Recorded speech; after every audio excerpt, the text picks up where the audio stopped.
안녕하세요. 트렌드 분석가 김용석입니다.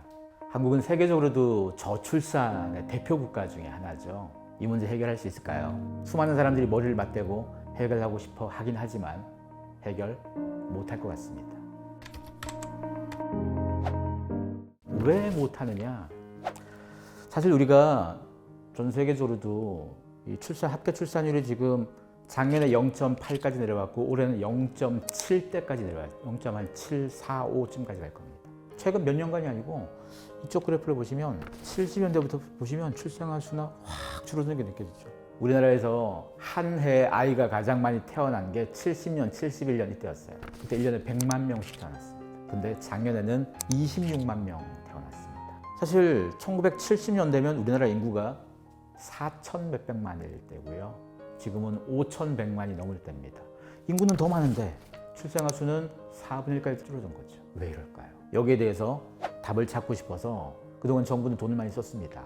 2016년부터 작년까지 380조쯤 썼습니다. 이것도 380조를 저 기간 동안 균등하게 쓴 건 아니고 초반에보다 지금 더 쓰거든요. 점점점 더 쓰는 거니까. 작년 기준으로 한 40조쯤 쓴 걸로 알고 있는데요. 저출산 극복 관련 예산이라고 그래서 굉장히 한정시켜서 저출산 거기만 딱 들어간다고 생각하는데 사실은 굉장히 넓어요, 범위가. 그러니까 이런 것도 저출산에 들어가 하는 것도 많이 썼습니다. 돈은 이렇게 굉장히 많이 썼지만 저출산 해결 못하고 있죠. 아니 돈을 하나도 안 쓰고 이 상황이 생겼더라면 그나마 돈 안 써서 그랬지 할 수도 있죠. 이 돈을 썼는데도 높아지기는커녕 줄어듭니다. 참고로 우리나라의 저출산 이 문제를 위해서 정부에서 조직을 만들죠. 저출산위원회 같은 거 만들잖아요. 그거 만든 지도 이미 10수년 넘었죠. 지금 저출산위원회 대통령이 가장 위원장에 있고 부위원장을 보통 민간에서 맡게 되는데요. 역대로 부위원장을 보면 다 정치인 출신들입니다. 국회의원 했던 사람. 주요 라인업 보면요. 나이 많습니다. 이미 자녀 있고요. 한국 사회에서 다 성공한 사람들. 그렇게까지 어려운 거 못 겪은 사람들일 겁니다. 지금 출산 문제에 가장 민감한 사람들은 20대, 30대 그리고 경제적인 문제 여러 가지 문제 때문에 출산을 포기하거나 이랬던 사람들일 텐데 그들의 심정과 그들의 환경에 대해서 이해도가 높은 사람들이 그 역할을 하는 게 아니라는 거죠. 이것도 한번 생각해 봐야 됩니다. 이게 만약에 민간 기업에서 이런 일이 있었다고 생각하면 저거 담당했던 사람들 가만 놔둬야 되겠습니까? 이거 저 헛돈을 쓴 건데 엄밀히 따지면. 왜냐면 매번 관련되는 예산을 발표할 때 정책을 할 때는 이 정책이 좋다 잘 될 거다 지들끼리 얼마나 좋은 얘기 많이 했는데요. 막상 지나고 나서 성과가 별로 없는 거에 대해서는 아무 말도 안 하고 있어요.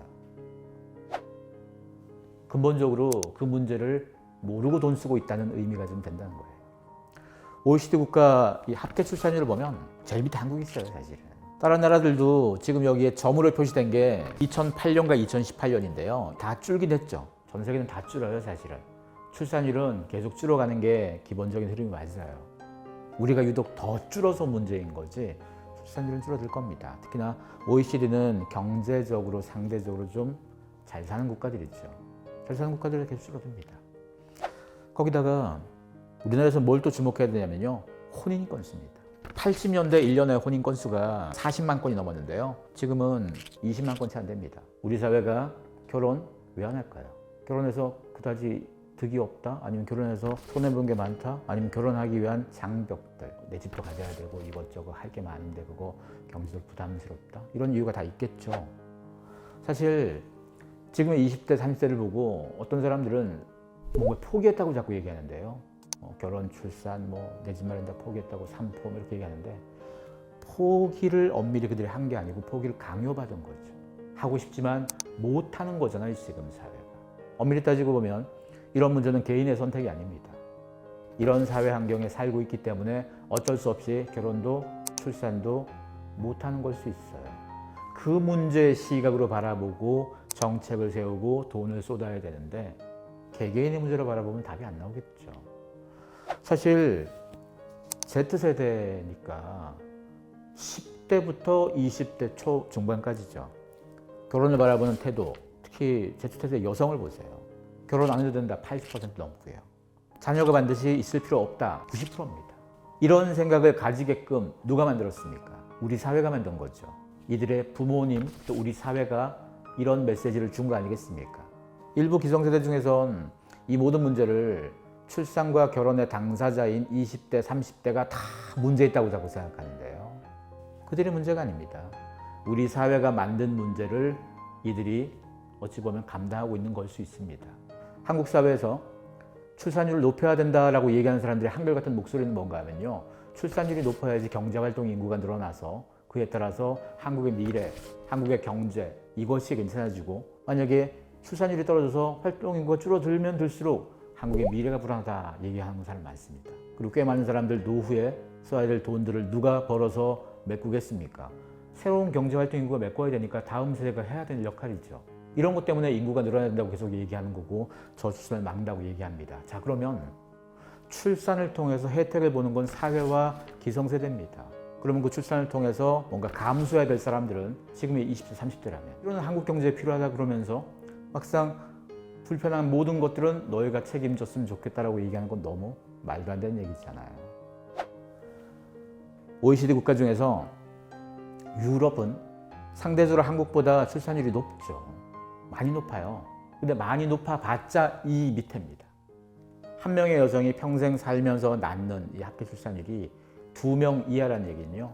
뭐 남자 여자가 한 세트라고 치자면 2명이면 유지가 되는 거고 2명보다 적으면 계속 줄어든다는 얘기입니다. 우리보다는 좀 높지만 그래도 장기적으로 줄어드는 추세입니다. 여기서 뭐가 포인트냐? 이 그래프는 결혼하지 않은 상태에서 낳은 아이들에 대한 얘기입니다. OECD 국가 평균이 40% 넘습니다. 그리고 프랑스라던가 뭐 우리가 아는 서유럽권에 있는 국가들, 그러니까 유럽 선진국이 보통 서유럽에 많죠. 그런 국가들은 보통 뭐 60% 언저리, 50에서 60 많습니다. 태어난 아이들 중에서 혼외 출생, 엄마 아빠가 결혼하지 않은 사람이 더 많은 거예요. 우린 어떠냐? 우리 저희 밑에 있죠, 여기. 다 바로 위가 일본. 일본도 대표적인 저출산 국가죠. 지금 시대에 결혼하지 않은 데서 낳는 아이를 그 사회가 책임져 주지 않고 불이익을 주는 사회라면 출산이 일어날 수 없습니다. 우리 사회는 이 문제 생각해 봐야 돼요. 어쩌면 이 문제가 유럽 사람들의 출산율 수치만 보고 쟤들 따라가야 돼. 이게 아니고 그 수치 속에 담긴 메시지입니다. 결혼은 없어도 사회가 태어나는 모든 아이를 동등하게 케어해 줄게. 이 메시지죠. 실제로 혼외 출산 비중하고 합계 출산율은 상관관계가 있습니다. 혼외 출생률이 높은 국가가 보통 합계 출산율이 높아요. 우리가 결혼에 대한 강박, 결혼에 대한 어떤 좀 경직된 태도 이것도 좀 생각해 봐야 될 거고 거기다가 우리 사회가 얼마나 태어나는 모든 아이들을 책임져 줄 건가 우리 사회가 필요하다고 자꾸 얘기하는 거잖아요. 출산이 늘어나서 우리 미래 한국의 경제 이런 거 자꾸 걱정하는 사람들이 많은데 그럴 거면 태어난 사람들을 확실히 책임지자는 얘기입니다. 최근에 영국 총리 여성이 됐죠. 유럽에선 여성 대통령 총리가 현재 16분입니다. 한국 사회는 어떤가요? 이게 단지 정치만 얘기하는 게 아닙니다. 우리가 유리천장 지수라는 얘기를 하죠. OECD 국가 중에서 유리천장 지수가 가장 최하위 부동의 한국입니다. 이 말을 뭘 의미하겠습니까? 세상 어떤 누구도 남자건 여자건 똑같은 교육을 받습니다. 남자만 성공하고 출세하고 사회적인 역할하는 교육받고 여자는 남자를 위해서 하는 이런 교육 받는 거 아니잖아요. 남녀 모두가 똑같은 교육을 받고요. 사회적 성취하고 싶고요. 자기가 하고 싶은데 하고 싶습니다. 그걸 하면서도 출산과 결혼이 양육이 원활한 사회 이런 사회가 출산율이 높아지는 겁니다. 내가 할 일 여성들은 다 포기해야지 되는 그런 사회가 아니고요. 앞서 여성 총리 대통령이 많은 국가들 출산율이 다 높습니다. 그런 국가들이 아까 혼외 출생도 그러니까 결혼에 대한 경직성도 우리보다 없고요. 거기다가 이 유리천정 문제. 아이슬란드, 스웨덴 이런 나라가 가장 높죠. 출산율도 가장 상위권이기도 합니다. 사실. 한국 사회가 출산율이 떨어진 이유가요. 20대, 30대 여성들이 힘든 거 싫어하고 개인주의적 성향이 강하고 가족에 대한 애착도 없고 이런 생긴 일이 아니고요. 그동안 살아왔던 수많은 기성세대가 우리 사회에서 치열한 경쟁을 통해서만 살아남을 수밖에 없고 그 경쟁을 통해서 남을 눌러야 되고 이런 사회를 만들어 놨던 거고 이런 사회 속에서 우리가 태어나는 모든 아이를 책임지지 않았습니다. 여전히 한국 출산율 낮다고는 하지만 입양 많이 보내는 나라 중에 하나잖아요. 생각해볼 일입니다. 한국의 저출산 문제는 20, 30대가 초래하는 문제가 아니고요. 그들보다 훨씬 나이가 많은 우리 사회에 힘있고 우리 사회의 관성을 대표하는 우리 모두가 만든 일일 수 있습니다. 우리 모두의 생각이 바뀌지 않고 우리 모두의 행동이 바뀌지 않고 우리 모두가 관련되는 예산을 어떻게 집행하는지에 대해서 제대로 쳐다보지 않는다면 이 문제는 해결되기 쉽지 않을 겁니다.